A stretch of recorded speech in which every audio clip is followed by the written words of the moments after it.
welcome back Around the Bonfire. It's the show reminding you that if you put money on the coin flip for the second week in a row, I'm telling you to call the number. It is time to call the number, folks. We're here on the day where we have maybe the biggest game of the year, and that is the kickoff of the Coachella Valley Invitational Tournament. Nothing else going on today in the world of American sports, I am sure. Tim's back, as always. The gang kicking off a little preseason action. Tim, how are we feeling following the first Chicago Fire win of 2026 that we could see with our own eyes?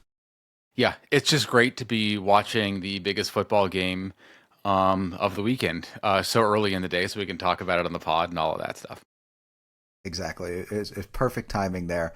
Had to bust out my AP. Perfect timing.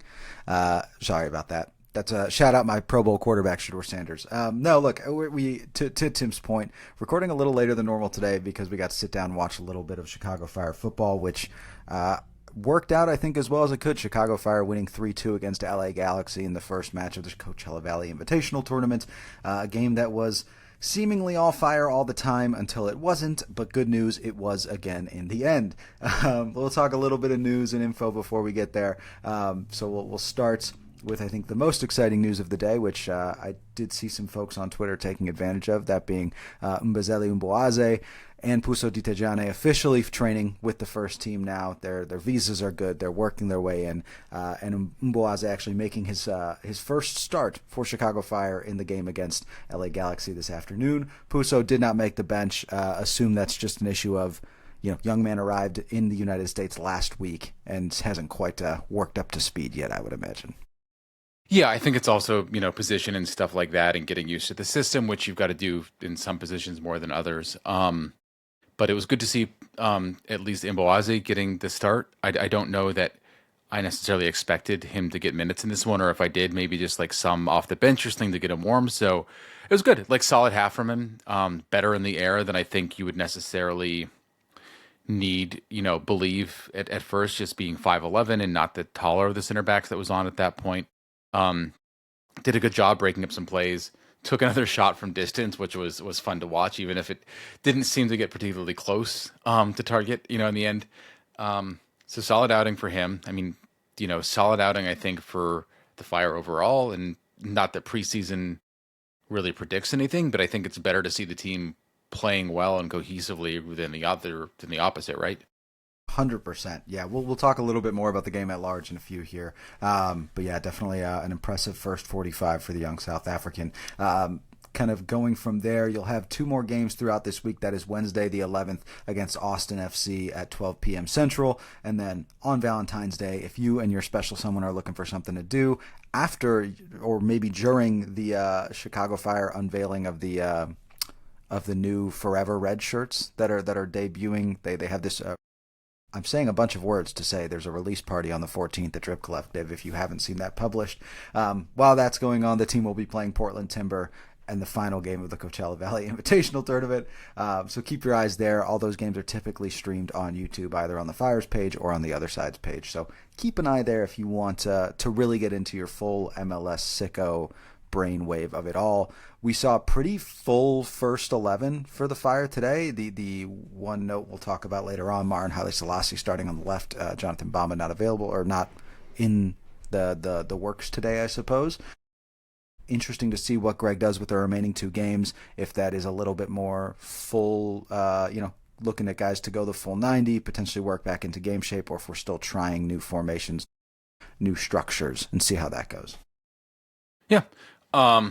I mean, again, like it was just like a good outing, I think, overall. I don't know what to read by Bamba and not getting any minutes.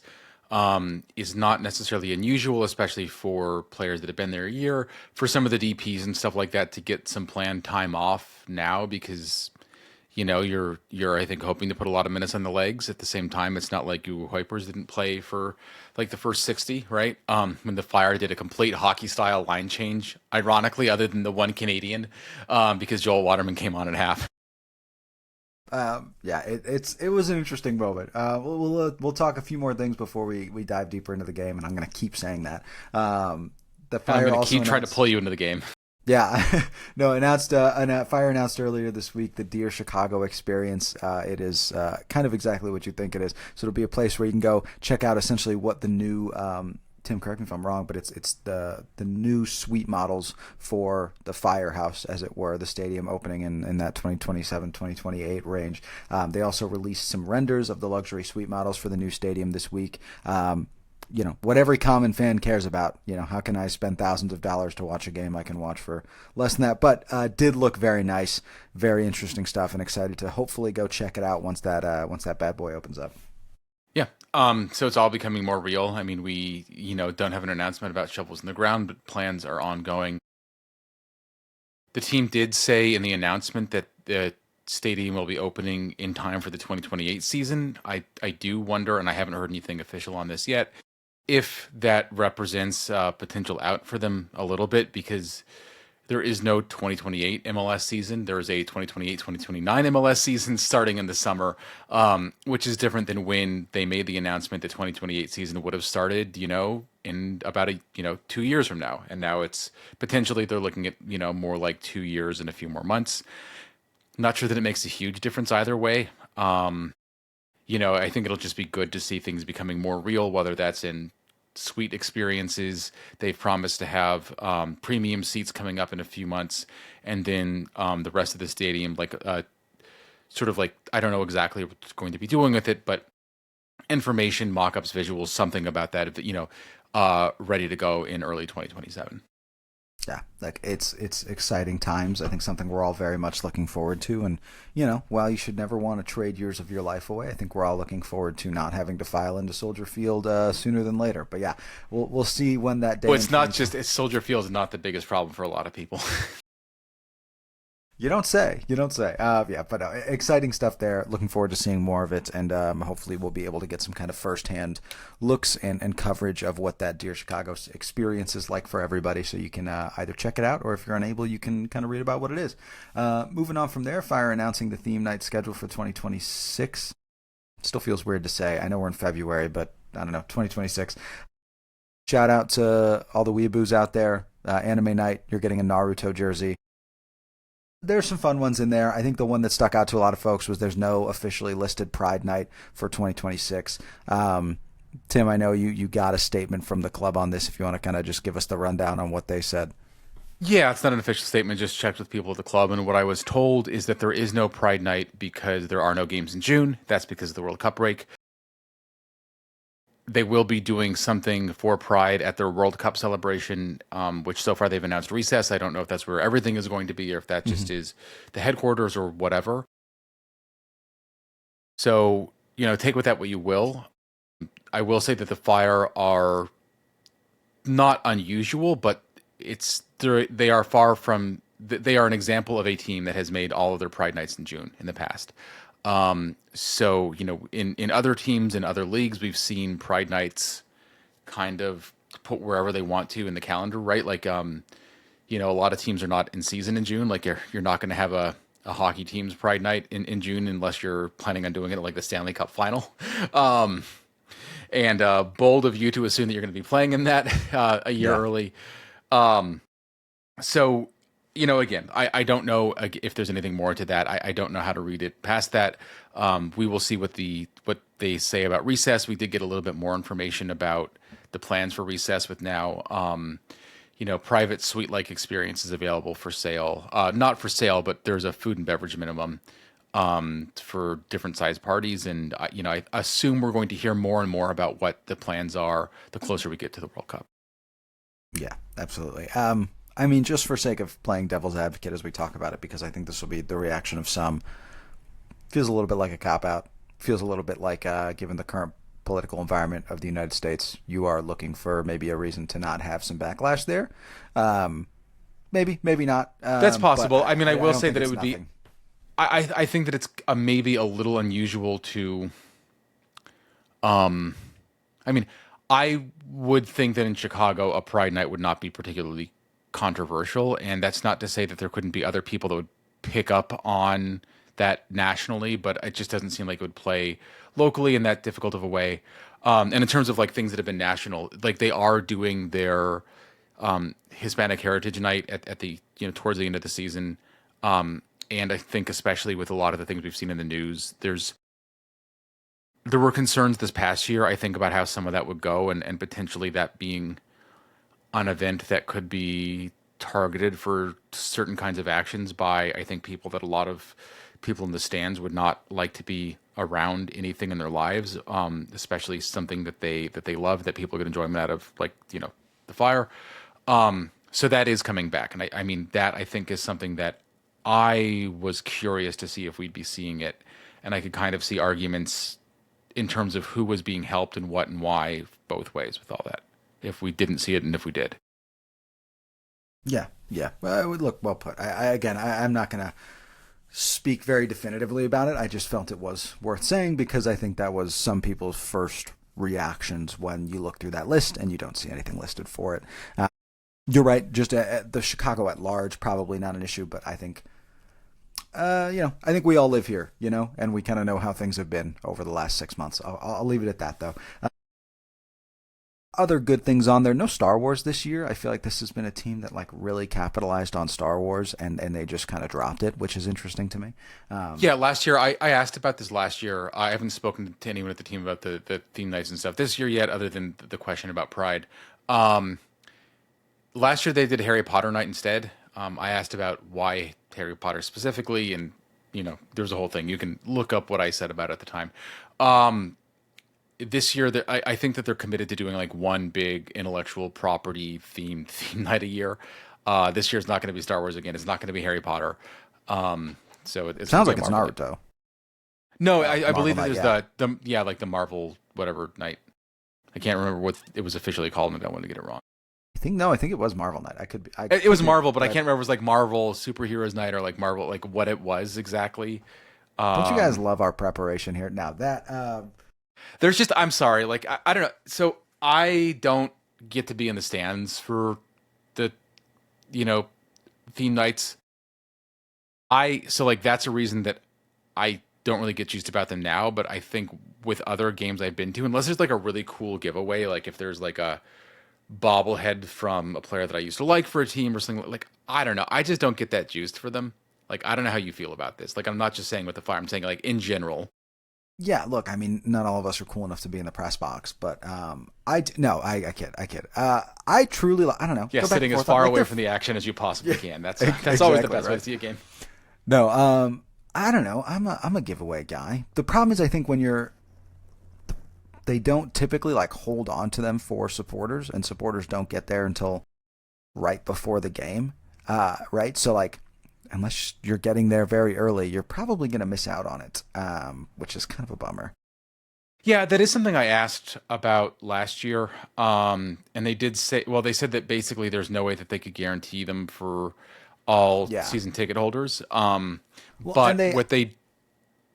I'll give some credit where I'll say I've noticed not for everything, but for a lot of the when they did the bucket hats, when they did the towels, when they did things like that, they were pretty good about delivering things to tailgates pregame so that people could actually get their hands on them. I think I asked Dave about it once, and the response was we can't just, we have 7,000 season ticket holders, we're only giving away 5,000. There's nothing we can do about that, and I'm paraphrasing, of course, pretty reasonable thing to say. Yeah. At the same time, to some extent, there kind of is, right? Nobody's saying you can only order 5,000 of a thing. I realize that budgets and stuff become part of it, and but that is something that at some point they can make a decision with exactly how they price tickets and what the giveaways cost and the number they buy and all of that. They did start, I believe, making sure that there's a season ticket holder, because I asked about this last year, and correct me if I'm wrong with any of this. A season ticket holder only entrance, or a certain time that only season ticket holders could get in through one of the entrances, and that they made sure that there would be stocks of whatever the promo items were at that entrance. Yeah. What I will say is, if you are a season ticket holder like I am a season ticket holder, you don't know which entrance that is. And not for their fault, just for a lack of looking. But no. Yeah, and that's all fair. And I'm sure that I've been told that they ran out there as well, and they didn't have enough for every season ticket holder. But I mean, again, are they going to that point, right? If you have 7, 8, 9,000 season ticket holders and you're doing a 5,000 item giveaway, there's only so much you can do. Anyway, let's I mean, the on. other side of it is just last thing, I don't know, maybe this is not interesting, but it's also what are you trying to do with these theme nights, right? Is it trying to get people into the building that wouldn't otherwise come into the building? when I asked about the Exactly. Harry Potter night, that's what I was told last year. Is they saw the Cubs did one, which is always the kind of people you want to be emulating more and more of in sports. Goals to Um, make money. that okay, fair point. And they said that the Cubs, when they did theirs, saw a lot of people that hadn't gone to games or hadn't gone to games in years showing up. And I mean, there's something to be said for that, right? In which case, it's like, sorry, season ticket holders, but like, you're already hooked to the product. Like, they don't really care Yeah, about you in this context. they already Um, have my money. yeah, and again, like that's part of why I'm just like not that juiced about them. Like, I like a giveaway. Like the in-stadium stuff is like, it's cool that there's like a Wookiee on the starting 11 graphic or whatever, but like I can just move on from there. You know what I mean? Like, it doesn't radically On change the anything. starting You know what I mean? 11 graphic. I mean, you Yeah. know what I mean. And you know what? And you know what, Tim? When they win the cup, he won't get a medal for it. Man, what we Shout could out have to done Homa. with like a Chewbacca at center back for parts of last year when like Tehran was injured and I mean, he's like the 7 team was feet tall. That would have been pretty good. Not very graceful, though. Anyway, let's talk about the game that actually happened because it's been, 4 or 5 months since we've gotten to do that. Chicago Fire, as mentioned before, with a 3-2 victory over LA Galaxy in preseason. It's kind of a tale of two halves a little bit. Chicago Fire starting with what, minus the Jonathan Bamba piece, which we will talk about, was a first choice 11, right? It was exactly who you'd expect. Backline, Gutman, Mbokazi on the left center back, Jack Elliott moving to the right side of the pairing, Leonardo Barroso on the right, Jay Davila and Anton Saletros kind of making up a double pivot, a little more of a 4-2-3-1. The big change, and maybe the most unexpected piece for me, Philip Zinkernagel playing centrally as more of a 10, Robin Ludd playing on the right, Marin Haile Selassie playing on the left with Hugo Kuipers up top, and of course, Chris Brady in goal. yeah, I and think, just we've seen the 4-2-3-1, right? Like in moments, I think that's the first time that we saw it. And like if the team had put out a starting 11 formation graphic, it would have been a 4-2-3-1. We're not going to get that officially because we're not. Interestingly, they did put out a graphic, and based on the way the graphic is listed, technically speaking, Robin Ludd was a midfielder, Philip Zinkernagel was a forward. It was kind of weird in that way, but it's not how they actually lined up. Yeah, I mean, again, like that's part of why I don't look at the numerical listings like that, or like the alphabetical numerical, whatever they're doing it in, listings, and necessarily try to read formations from it. It played like a 4-2-3-1. I think that's the first time under Berhalter the Fire have started a half that way. Yeah, definitely. Probably. Yeah. It's the first time, to me, in my recollection, that they intentionally played that way, right? Yes, no, they did. They did in certain moments, like in certain phases of a game, but it was like somebody would come on like the 73rd minute or something like that, and the switch would sort of happen, Exactly. and it was more, yeah.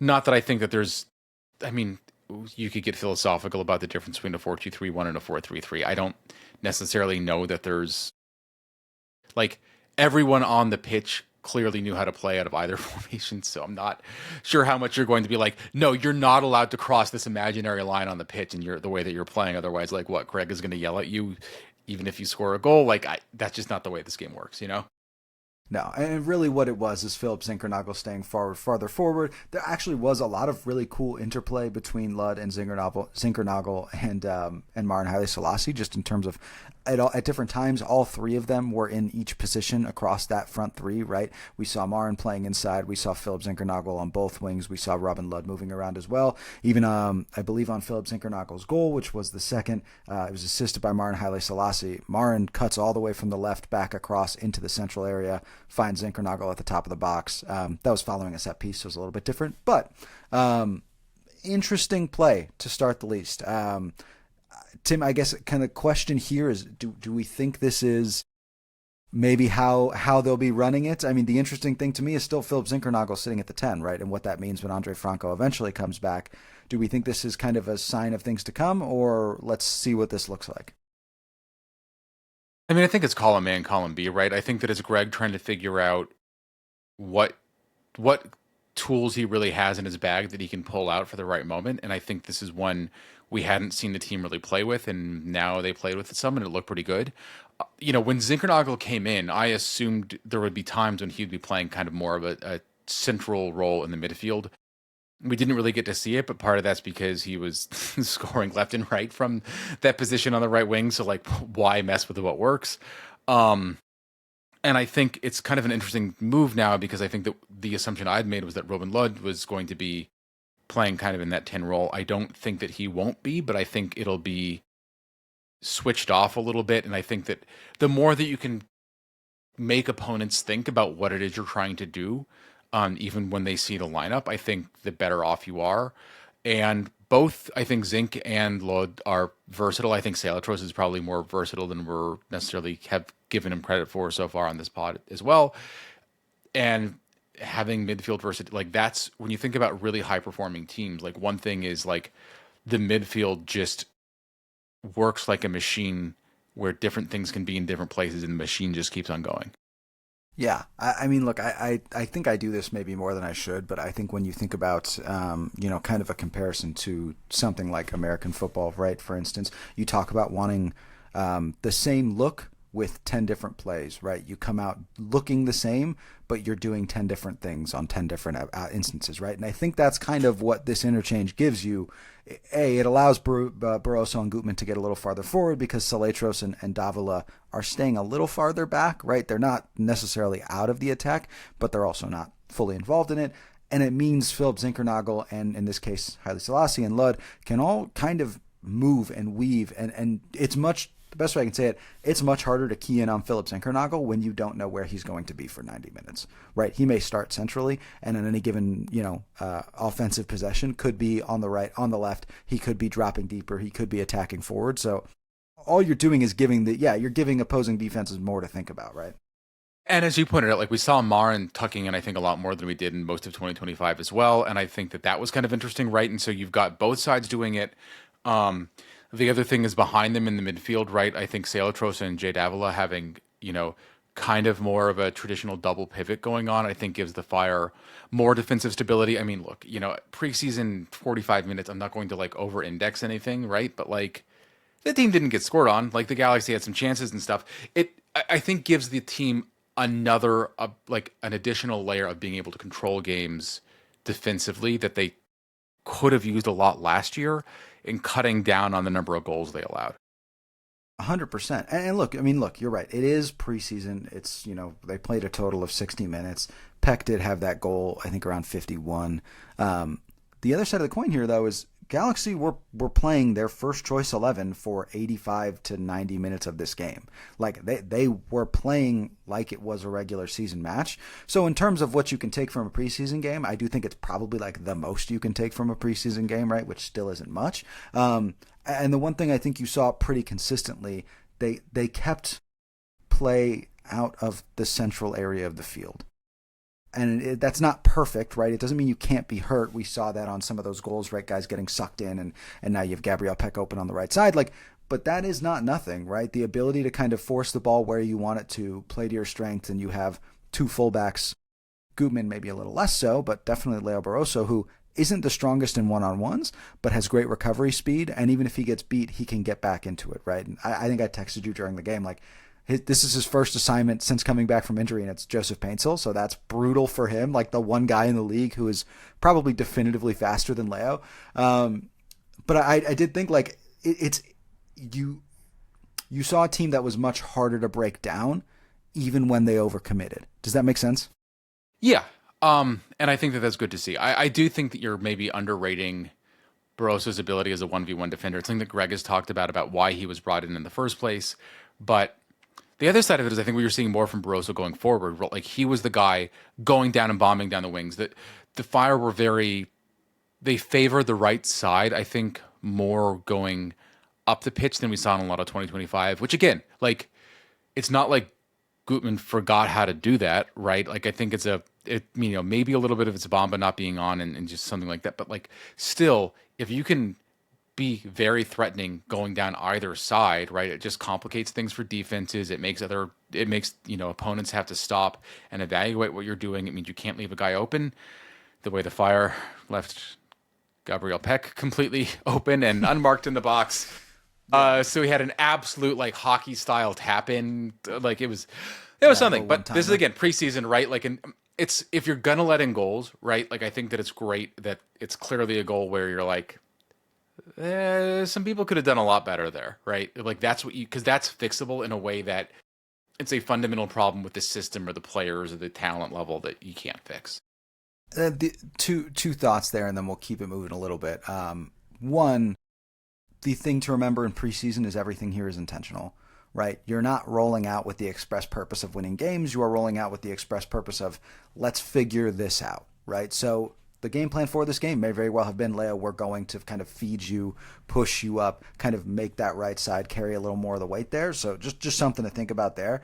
And then Man, we'll wait until we talk about the Fire's third goal, because when you say everything is intentional, I'm not really sure that there was a lot of intentionality on that from Chris Mueller. But anyways. Fair. No, but then the other side of the other side of that that first goal by Gabriel Peck is, and part of the reason I was a little surprised. So Mbokazi lining up on the left in that center back pairing, Jack Elliott moving to the right.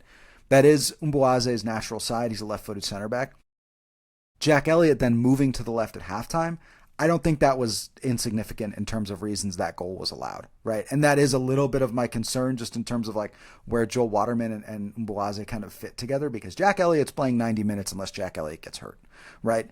And I don't love the idea of switching, and now you're 70 minutes into a game, and you're like, wait, where, this is my man, this is who I'm marking. Oh, wait, no, I'm on the wrong side. And you kind of get sucked in and can be a little bit more, for lack of a better word, open to mistakes. Does that make sense?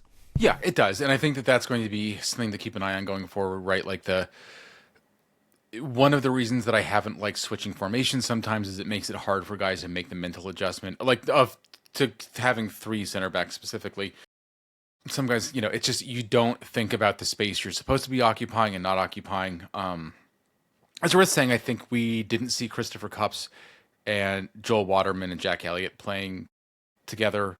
We didn't see Sam Rogers. We were seeing a different combination. Jack Elliott was off, and it was Kups and it was Rogers on. Those are not guys that have played together in a game. Are you sure Christopher Kups was out there? He was. No, he definitely, but he was playing. No, he was. He was playing a little anonymously. Yeah, he was a little anonymous in stretches. I thought it was interesting to see the positioning that he had, and I think that that's part of why he didn't really have that much to do, or not have that much to do. There wasn't a lot that he did to influence the game. I don't know. Let's not draw too many conclusions from 30 minutes of that. What I'm saying is, I think that it's going to be a question of how the team is able to mix and match formations and personnel, and if there's certain combinations that at some point in the season, Fire fans are going to be like, oh no, we're seeing the team switch to having a back three and it's these guys. And then you just have the same way for, years, Fire fans can be like, I just know there's going to be some defender where it's going to be a Xbox, controller disconnected sort of situation going on. And that's not what you want to see. It's good. Again, it's good to see it now because it definitely is tape that is going to get reviewed a lot and people are working on things. And, this is as disjointed as is going to be for 2026, or at least you really hope so. It's also the result of having 5 center backs you want to see on the field, right? That's the other side of this. I don't, and not necessarily having 5 or, 10 forwards, whatever it is. Although we didn't see Vitaly Hliut, which was a little bit disappointing. Let's talk a little bit more about who we didn't see at all today. There are 2 names I think that really jump to mind. We mentioned Pusodi Tejani was not available for selection today. He was available for selection. Selected. Yeah. Excuse me. He didn't make the bench today, I should say. I don't see any real reason to kind of be concerned about that. Like we said, he got to Chicago last week. He's still integrating with the squad. Don't expect to see him anytime soon. Still adjusting to the time difference and then 2 hours tacked on to the difference to Chicago. So yeah. Literally, yeah. It would be great to see him at some point this week. I don't really expect to, though he will be available. Yeah, I think that there's a decent chance that we do see something from him. I wouldn't expect for it to be a 90-minute performance from him. Yeah. So there was that. The 2 names that really jump out, though, one we already talked about in Viktor Bertojevic. The other, which I think we'll spend a little more time on, Jonathan Bamba doesn't feature. He didn't make the bench. Tim, you mentioned before, could be potentially just some time off kind of coming in here. It does feel like after a full off season, why are we getting more planned time off? At this point, and right. look, maybe it's something he requested, and it's, we saw, I think, Philip Zinkernagle miss some time last year for a wedding, right, if I'm remembering right, and so it could be something like that we just don't know about.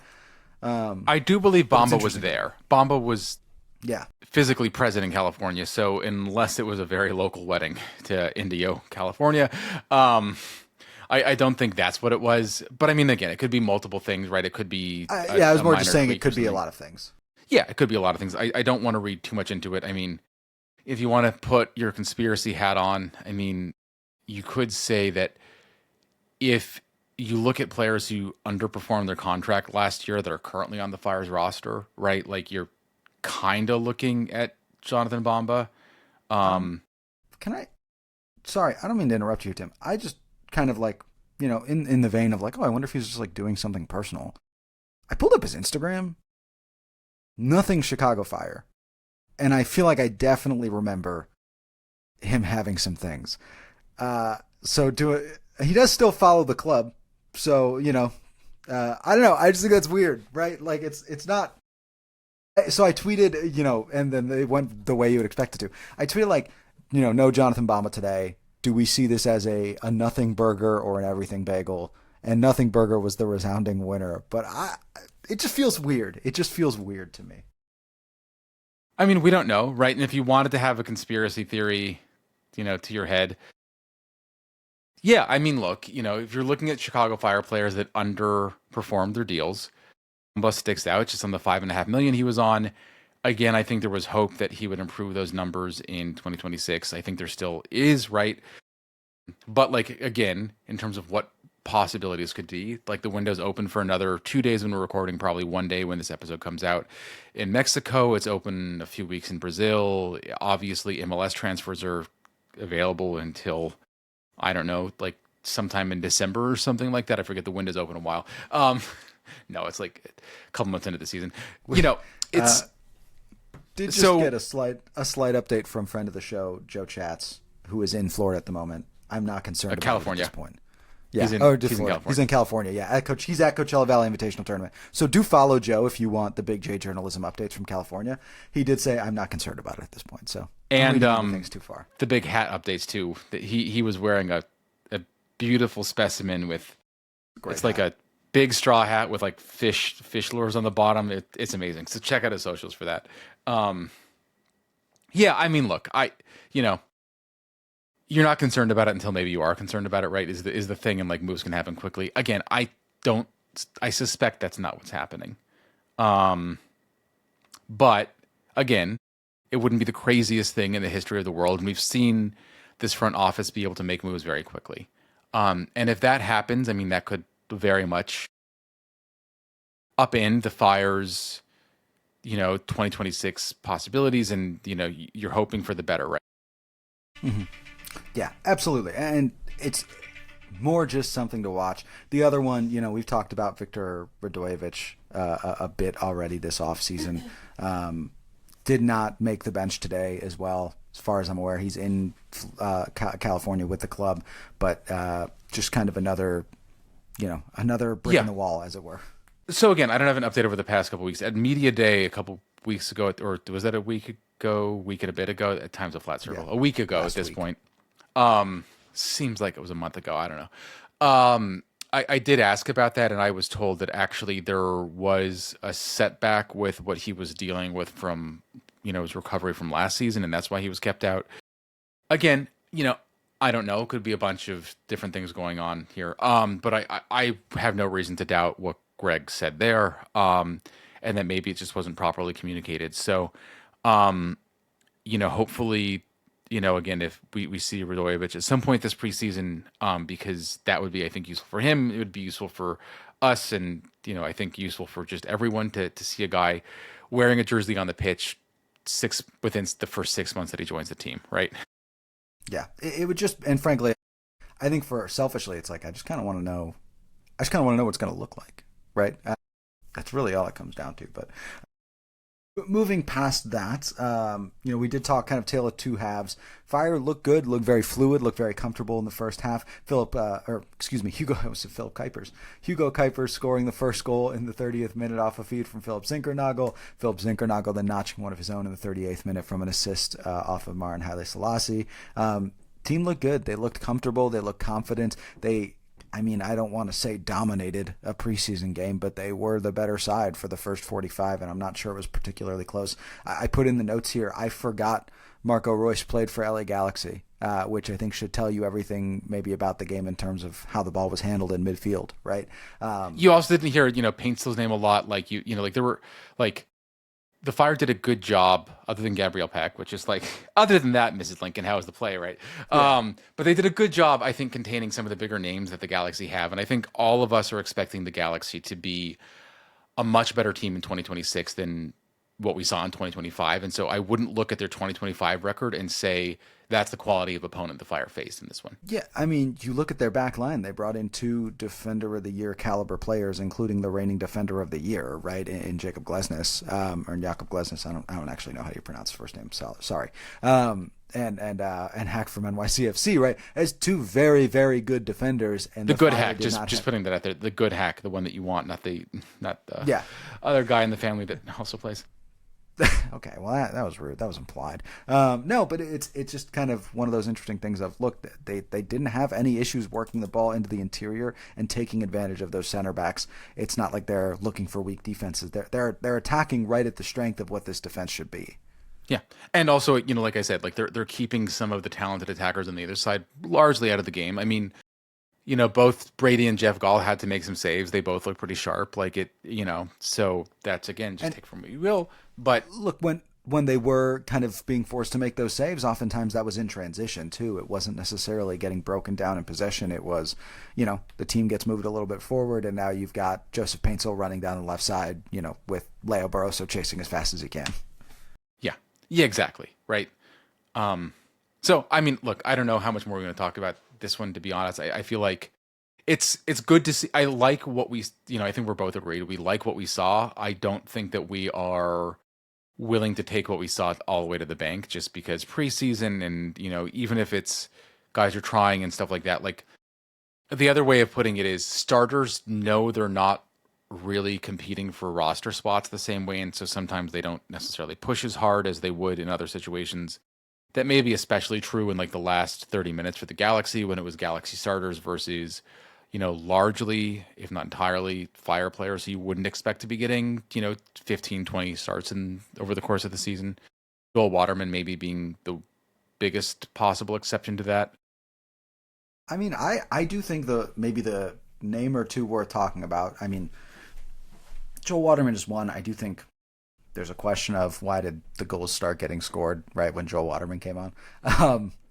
But I think the guy that I personally would like to at least spend a little bit of time talking about here, Omari Glasgow.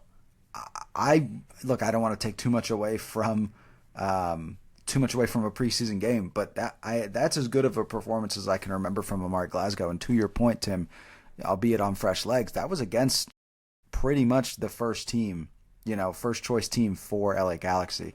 And he looked fantastic. Had an assist off, you can say that was a great finish from Chris Mueller, which, we were going back and forth about how to say this, but first time we've watched Chris Mueller play since his medical issues last year. Great to see him meaning like those of us that were watching the stream, right? Like, if yes. you had been in the closed door games in Florida, you would have seen him there and blah, blah, blah. So yeah. But no, it's not that he hasn't played. It's just, Yeah, this is the first time I'll say I've been able to watch him play since the medical issues, and great to see him score. And he played fine, played well enough. But I thought a great pass from Omari there. He was really good in terms of what he brought pressing. I was really impressed with Omari Glasgow.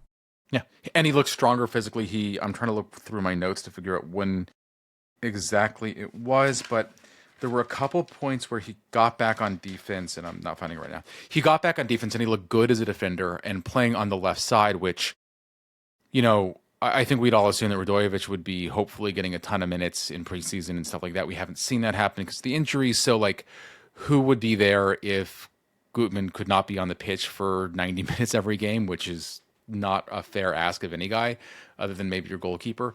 um, you know, was an open question. And I think that you feel a little bit better now having seen this performance from Glasgow. 100%. The question then becomes, do you have a little bit of a redundancy when it comes to Radojevic and Glasgow, just because at this point neither is on U22. They're both on international slots. I think you look at Omari as a guy who last year, in part because of the international slot issue, kind of, got his chain snatched a little bit by Justin Reynolds. I would imagine they had opportunities to move off either of them. They chose to keep Omari, who is, again, on an international roster slot, which the Fire really, really need right now. They've acquired a few. I think they've acquired 3 total in the last week. They still need 2 more as it stands. So unless he's going to pull a green card out of, somewhere the sun doesn't shine, the team doesn't have to announce case. them, right? Like, they could have had those interviews already. Like, the team can announce them when they want. There's also possibilities in different places in the country to do the interviews, right? Like, including in Chicago and including in many places in Southern California. So it isn't out of the question that somebody or 1 or 2 players could be getting green cards. It's, not a certainty. Look, it's the thing that what I was told about Radojevic, and we have not seen him play, is that he was brought in because of his ability to be a defender. And the hope is that essentially you'd have Gutman starting, you'd have Gutman doing the things offensively, helping the Fire get ahead. And then when you need to see out a game, you bring on a guy who gives you a lot defending, but maybe not the offensive upside that Gutman does. He's Omari Glasgow. Jonathan Dean. Omari Glasgow, though, gives you that offensive upside in a way. And so they could be complementary. I mean, again, you'd never hope, you hope that no one on the squad's injured at all. It's not realistic to assume that out of the 30 guys, no one's going to get hurt. And you really hope that it's not Gutman, especially after he had that Ironman season. But, if he is, big hole on the roster, Radojevic could maybe help fill part of it, assuming he's healthy. I think the hope is that, Glasgow now can maybe be doing some of the things that Radojevic does not give you. Yeah, 100%. And look, I think the other side of the coin is Omari's defense was not, even last year, was not something that lacked, personally. Maybe it was because I had lower expectations, right, just in terms of what he would bring, but I remember leaving the games he started on the right side thinking that was much better than I thought it was going to go. Right. And now on the left side too, which I think is significant. Yeah, right? That's exactly. What's cool. Yeah. And to that end, it's kind of well, if you can give me more going forward, and then you can also play adequately defensively, right, which is not necessarily Andrew Gutman's strength. We've had this. He's not before. poor, but I mean to say, if you can give me 20 minutes and you're a good defender and good going forward, that's not nothing. Look, just great to see from Omari. And if nothing else, you're just driving up his value by letting him get those minutes in. And you had made the comparison to Dean. That's something that we saw Dean do, where it's every season that he's been in a Fire uniform, and I mean before that when we weren't watching him too, apparently, but he did something. He grew in a way and showed things that you hadn't really seen before. And I think that's how he's become such a dependable part of the squad, because you can, he's grown in versatility, the positions he can play on the pitch. He's grown in the ways that he can play in those positions on the pitch. And I didn't necessarily have Omari Glasgow, despite knowing that he's talented. I didn't necessarily have him following that same arc, but hey, I'm here for it if that's what we're seeing. Other side of the coin too, and then we'll kind of wrap on this, but he's 22 years old. Look, everybody knows I'm a little bit of an underdog guy, and apparently I have an affinity for fullbacks as well. You get a 22-year-old making nothing, right, who has some great physical skills, right, just in terms of his speed, his ability on ball. He does have, I think, a pretty good field vision, all things considered. He fits Greg's system really well as a wingback. So if he can continue to grow defensively, that's a guy that you look at the end of Andrew Gutman's contract and do you say, could Omari Glasgow be a starting level MLS fullback in 2 years? Maybe. I don't know. And I don't know. I'm not saying you would be, but I'm saying if you can develop this guy into that, that's a tremendous asset to have. Does that make sense? Yeah. I mean, look, it's good to have the potential, right? I don't want to get ahead of ourselves here at all, but I think that you're more hopeful about Omari Glasgow for 2026 now than I think we were before we saw this brief performance, and I am also taking some of last year into consideration because I felt like he, acquitted himself. Well, we saw him as a first-time team player for the first time, right? And again, like I'm not sure that we want to like go too deep into the weeds with a preseason game, but I thought that the offensive subs that came on in that 60th minute line change were pretty, like, I thought they looked good together. I thought that David Pareba, I thought, did some interesting things on the ball. I thought Ashoka looked like he could be a decent backup MLS striker, which I think is has been an open question, and like those are good things to be seeing. Like we talked about Chris Mueller, he got the goal, but having depth like that is great to see, and it's just good to see guys looking out there and looking comfortable. To have multiple, center forwards on the roster who can score a goal, I think is something that just about every Fire fan would be elated with at this point. I guess shout out Tom Barlow and his hat trick, but that doesn't exactly carry over into other games. Overall, I think I agree with Tim. I think impressive stuff from that second team, just in terms of how cohesive they looked, which I thought was really great. Kind of speaks well to what Greg's system is. Only other interesting thing I wrote down that I feel maybe is worth mentioning, difference in set piece takers was interesting to me. Anton Saletros taking corners with an in-swinging foot. Chris Mueller taking them in the second half with more out-swinging. Something to watch there. A little bit of multiplicity coming from the best set piece team in MLS in 2025. Excited to see how that carries over into 2026 and what that looks like from there. Am I erasing the Minnesota United squad entirely? Yes. No. Hey, look, they should be better at sports if they want me to say that they're better. Okay, that's what I think personally. Also, they were only good at set pieces. They didn't do anything outside of that. They didn't play soccer, and that's a big part of why Rovan Lode is playing for the Fire, not Minnesota. Yeah. I wanted to be a soccer player. I was paid to be a soccer player. I wasn't playing soccer. Time to make a move. Well, Tim, anything else you want to get into before we wrap up here? I think we're at a pretty good point. Yeah, I think we're good. So I don't know, John. Like I'm going to try to make it out to the Fire's event at Drip on Valentine's Day for a bit of it. I think they're going to have the preseason game on. And yeah, I mean, that'll be the last preseason action for the team. So we're almost there. Yeah. Same boat. Do expect to be there. My wife has not let me forget that we went to a game the day after our wedding, and now we'll be spending our first Valentine's Day as a married couple going to a Chicago Fire event. So look, there are other plans that day. It's not all we're doing. But you're there in the morning. It's not like you're exactly right. Canceling we got the dinner rest plans of the day to look forward to. I did cancel the dinner plans, but I'm kidding. No, look, So if you're there, come say what's up. If you're not going to be there, you should plan on going instead. Should be a good time. Get to see the new shirts, and I know the club will have plenty of wonderful things going on. And you can also Drip Collective is just a cool space. It's worth checking out if you've never been before. I think from there, all I can say is keep an eye out on the website, as always, menofred97.com. Alex Calabresi will have a new piece going up, I believe, on day of recording. It'll be up by the time you guys are hearing this. Kind of just breaking down the game a little bit, what we learned, what we didn't. So would highly recommend giving that a read, especially if you weren't able to watch the game and got tired of us talking about it for the time that we did. We'll be back next week, as always, for the pod. We'll have a bit of a season preview, so really, really looking forward to that as the Fire wrap up preseason and then look to take on Houston Dynamo here to start off the MLS season in 2026. You can stay tuned to the site, stay tuned to the socials as well. It's Men in Red 97 anywhere and everywhere that you get social media content. Facebook, Twitter, Instagram, Threads, Blue Sky, all the places. We'll be there posting, tweeting, sharing information.